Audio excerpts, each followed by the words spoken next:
Friend, welcome back to my channel. जय श्री कृष्णा। गांधारी राजा सुबल की पुत्री है और शकुनी की बहन है।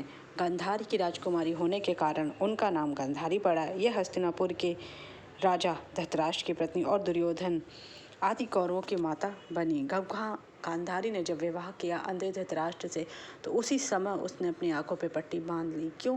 क्योंकि जब उनके पति ही अगर विश्व नहीं देख सकते तो वो भी दुनिया को अपनी आंखों से नहीं देखना चाहती थी। यह बात शकुनी को बहुत बुरी लगी, लेकिन एक सबसे बड़ा सत्य ये भी था गांधारी के जीवन से कि उसकी कुंडली में दोष भी था, जिस कारण से उसकी शादी एक बकरे से पहले करा दी गई, जो कि धृतराष्ट्र को बाद में पता चली तो उसने उसके पूरे परिवार को मार दिया।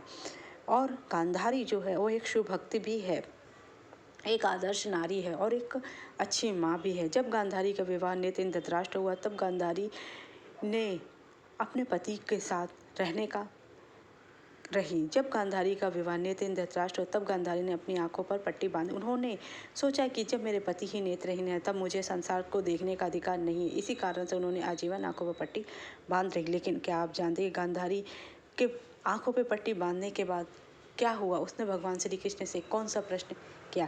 महाभारत में कौरवों की माता और महाराज धृतराष्ट्र की पत्नी गांधारी को भगवान शिव में बड़ी आस्था थी और उन्होंने भगवान शिव से ही वरदान प्राप्त किया था कि वह जब कभी भी किसी को भी अपनी आंखों की पट्टी उतार कर देख लेगी तो उसका पूरा शरीर लोहे का हो जाएगा। इसी वरदान के चलते गांधारी ने पुत्र मोह में आकर अपने अधर्मी पुत्र दुर्योधन की रक्षा के लिए महाभारत युद्ध के दौरान उसके पूरे बदन को नंगा देखने के लिए अपनी आंखों से पट्टी उतार ली। लेकिन जब भगवान श्री कृष्ण को उनके बारे में पता चला तो उन्होंने दुर्योधन को केले का पत्ता लपेटने के लिए कहा। दुर्योधन की यह गलती उसकी मौत का कारण बनी। इसके अलावा गांधारी महाभारत युद्ध के आखिरी दिन अपनी आंखों से पट्टी उतारती है।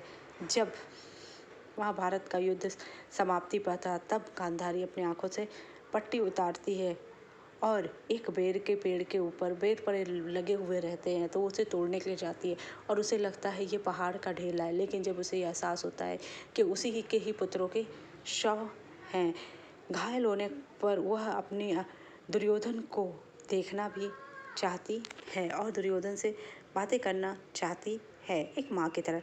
महाभारत में गांधारी ने श्री कृष्ण से प्रश्न किया कि हे माधव, जब आप इस युद्ध रोक सकते थे और मैं जानती हूँ कि आप नारायण हैं और आप सर्वशक्तिमान हैं, जब ये सब कुछ आप रोक सकते थे तो आपने ऐसा क्यों नहीं किया?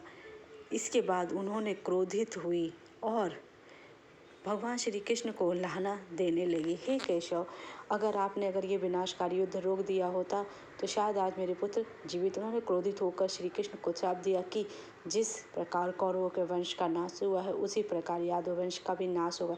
इस पर कुरुक्षेत्र युद्ध समाप्त होने के बाद जब भगवान श्री कृष्ण को सांत्वना देने गांधारी के पास गए तो उन्होंने विलाप करते हुए उनसे पूछा, केशव, तुम यह युद्ध रोक सकते थे लेकिन तुमने ऐसा नहीं किया। तुम में इतनी शक्ति थी कि तुम सभी राजाओं को समझाकर शांति स्थापना कर सकते, फिर भी तुमने चुप रहा। क्यों चुप रहे? तुम्हारी उपस्थिति मात्र से ही युद्ध टाला जा सकता था, फिर भी तुमने युद्ध होने दिया। जब श्री कृष्ण ने उत्तर देने का प्रयास किया और उन्हें समझाने का प्रयास किया तो उन्होंने ही, लेकिन दुर्योधन और अन्य लोगों ने धर्म के मार्ग पर नहीं चले तो गांधारी का क्रोध शांत नहीं हुआ। उन्होंने अपना दुख और क्रोध व्यक्त करते हुए भगवान श्री कृष्ण को श्राप दे दिया। अगर आपको मेरी जानकारी अच्छी लगी तो मेरे चैनल को लाइक कीजिए, सब्सक्राइब कीजिए, शेयर कीजिए। जय श्री कृष्ण।